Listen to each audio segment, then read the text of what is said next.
va poursuivre avec STMicroelectronics. STMicro qui publiait ce matin et qui a annoncé revoir à la baisse ses prévisions de chiffre d'affaires pour l'exercice 2024 sur fond de baisse de la demande des constructeurs automobiles et des fabricants d'ordinateurs portables et de téléphones. Ce matin, le titre est lanterne rouge du CAC 40, moins 4,39% à 37,50 €. C'est juste un mouvement épidermique ou c'est une lame de fond, Bernard?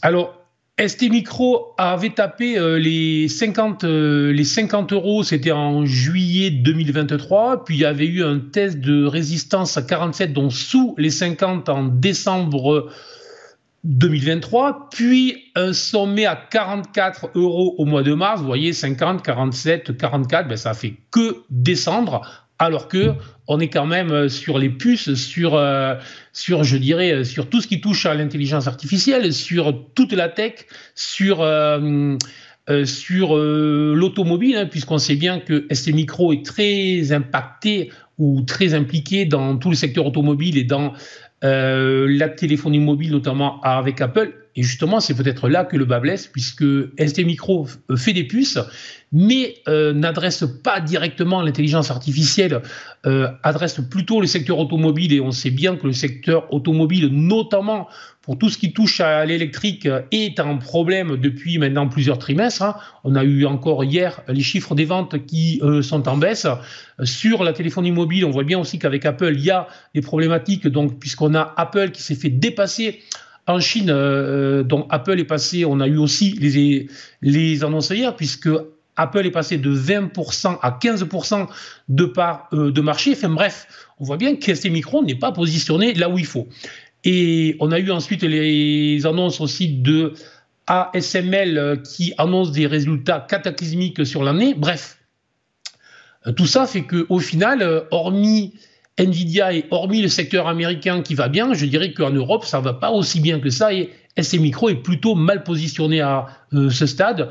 Et sur le plan technique, je vous indiquais que ça fait bien des hauts plus bas depuis maintenant plus de 18 mois et ça teste les bas à plusieurs reprises. Alors hier, il y a eu un plus 5% et quelques avec les résultats des sociétés américaines justement, et par cousinage et par sympathie, les investisseurs s'étaient précipités à la chasse sur STMicro. Ce matin, ils sont justement déçus. Alors ça ne repère pas encore tout à fait les gains d'hier, mais on n'en est pas loin franchement, donc à voir ce qui va se passer. Mais typiquement, si ce soir on clôturait sur les niveaux sur lesquels nous sommes et on va dire même sous les 37 €, franchement ce serait très négatif. Ça voudrait dire que dans les prochaines journées, prochaines semaines, la target, la cible baissière serait vraiment située sous les 35 € et c'est là que tout se jouerait, parce que là on serait sur un point bas de plusieurs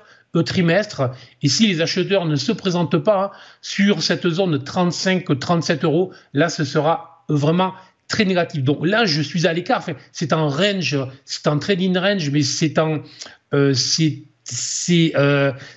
secteur qui devrait avoir le vent en poupe, et donc lorsqu'on est sur une entreprise qui est dans un secteur qui surperforme tous les autres secteurs et que cette entreprise sous-performe toutes les autres entreprises, mieux vaut rester à l'écart tant que l'on n'a pas des évidences fortes. Et si les trimestriels sont aussi mauvais que ceux que l'on a vu ce matin, franchement, je suis à l'écart.